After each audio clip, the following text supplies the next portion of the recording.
يا صلي وسلم دائما بارگاہ رسالت صلی اللہ علیہ وآلہ وسلم میں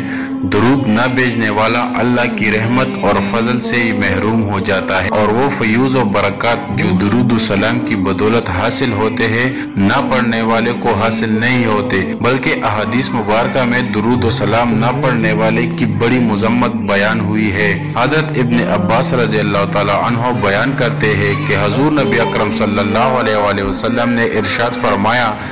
جو مجھ پر درود پڑھنا بھول گیا وہ بہشت کی راہ بھول گیا۔ حدیث حضرت ابو ہریرہ رضی اللہ تعالی عنہ سے روایت ہے کہ حضور نبی اکرم صلی اللہ علیہ وآلہ وسلم نے فرمایا، اس شخص کی ناک خاک آلود ہو جس کے سامنے میرا ذکر کیا جائے اور وہ مجھ پر درود نہ بھیجے۔ اللہ تعالی ہم سب کو درود شریف پڑھنے کی توفیق عطا فرمائے۔